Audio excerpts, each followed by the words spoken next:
Elliot leaned back in his chair, eyes bleary from hours of staring at his laptop.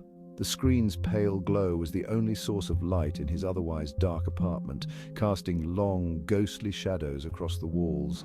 The muffled hum of the city outside only intensified the isolation that hung heavy in the air. He rubbed his eyes and glanced at the clock in the corner of his screen, 2:14 a.m.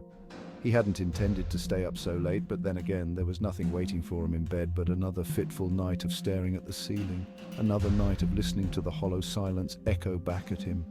It wasn't that Elliot hated his life. He had a job, a roof over his head, and all the technology anyone could ask for. But somewhere along the way, his days had begun to bleed into one another, an endless cycle of work, sleep, and aimless scrolling. Conversations with others had become sparse, casual greetings in passing, or one-line emails to co-workers. His world felt muted. He sighed and clicked open a new tab, scrolling through news articles, none of which held his attention for more than a few seconds. His fingers danced over the keys, refreshing social media feeds that were just as uninspiring. There was an aching sense that something was missing, something he couldn't name. His hand paused as he hovered over a video link. There was something strange about it. The thumbnail was an odd swirl of colors, and the title was a string of characters that made no sense. 004R. Plunt. Curiosity got the better of him. He clicked. The screen flickered once, then twice, and suddenly the entire laptop glitched. Strange, fragmented patterns filled the display, pixelated shapes distorting and twisting in ways that shouldn't have been possible. He tapped the keys, trying to close the window, but nothing worked.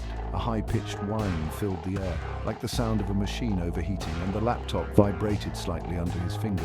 Panicking, Elliot slammed the power button, but the machine wouldn't shut down. Then, without warning, the screen flashed a blinding white, filling the entire room with a dazzling light.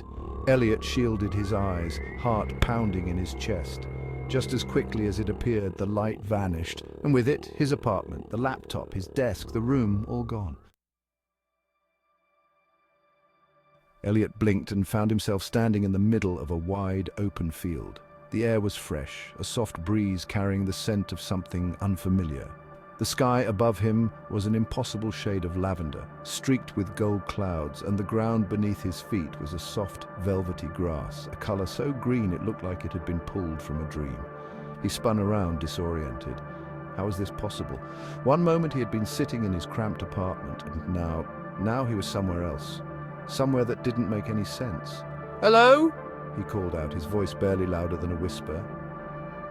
There was no response. The world around him was quiet, save for the faint rustling of the wind through the grass. In the distance, he could see hills rolling gently toward the horizon, but beyond that, there was nothing to suggest where he was, or how he'd gotten there. He checked his pockets. His phone was still with him, but there was no signal, no bars, no Wi-Fi, nothing. It was as if the entire world had gone offline. A chill crept up his spine. He wasn't alone. He could feel it, some kind of presence. "Is anyone there?" he shouted, louder this time. Still nothing. But the air around him felt charged, as though the very fabric of reality was different here. He began to walk, each step tentative, half expecting the ground to give way or for everything to snap back to the world he knew. But it didn't. As he made his way across the field, he noticed something strange in the distance, a shimmering, almost like a heat wave. As he approached, he saw it wasn't a mirage, but a tear, a crack in the sky. It looked like a rip in the surface of reality itself, and through it, Elliot could see flickers of something else.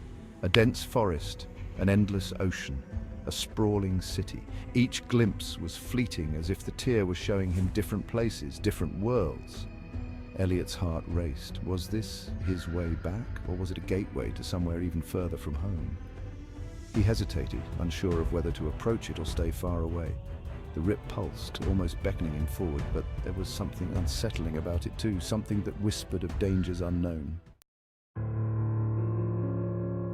A voice, soft and melodic, broke the silence. "You don't belong here." Elliot spun around, but there was no one. The field was as empty as ever. "Who are you?" he called, the hairs on the back of his neck standing up. "The question is, who are you?" the voice responded, echoing through the air as if it were all around him. I don't know." he stammered, and for the first time it felt true. Here in this place where nothing made sense, he wasn't the man from the apartment, the lonely figure scrolling through meaningless screens. He was someone else, someone lost. The rip shimmered again, brighter this time, and the voice grew more insistent. "You must choose, Elliot, the world you know or the world beyond." Elliot's throat tightened. Choose. How could he choose when he didn't even understand what was happening? But something deep inside him stirred. The life he'd been living, was that really life at all? The endless monotony, the isolation. It was as if he'd been sleepwalking through his own existence. "What's on the other side?" he asked. "Everything," the voice replied, its tone cryptic and strange. "Everything you fear, everything you desire, but you cannot return once you cross. The door will close behind you." He stared at the tear, his mind racing. Was it worth the risk? Staying meant safety, familiarity, the known, but that life had been little more than a slow march towards nothingness. Going through, on the other hand, meant diving headfirst into the unknown with no guarantees. It could be worse, it could be better, but it would be something. The rip pulsed again, and this time, without thinking, Elliot took a step forward. The world around him shifted, bending like liquid. He felt the pull of gravity warp, the air thickening as he neared the tear. His body tingled with electricity, his skin alive with sensation. The field began to dissolve, the sky folding in on itself, the lavender hues twisting into something darker, deeper. Then, with a final breath, Elliot stepped through. For a moment, there was nothing but blackness, a vast and endless void that stretched out in every direction. Elliot floated, weightless, his heart pounding in his chest. The sense of presence he'd felt before was stronger now, pressing in on him from all sides. Then suddenly light exploded around him and he found himself standing in a place beyond comprehension. It was a city, but not like any city he had ever seen.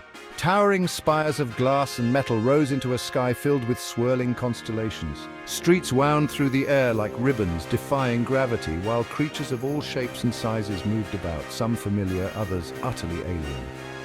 The air buzzed with energy, the hum of life so vibrant it felt like a living thing itself. Elliot's breath caught in his throat. This was no mere world.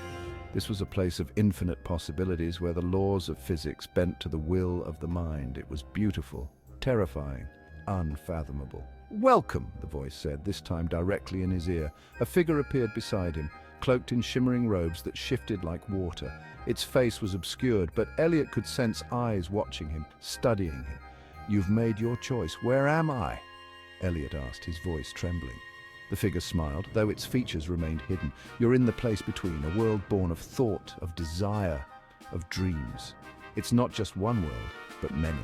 Each person who steps through the tear finds their own path, their own journey."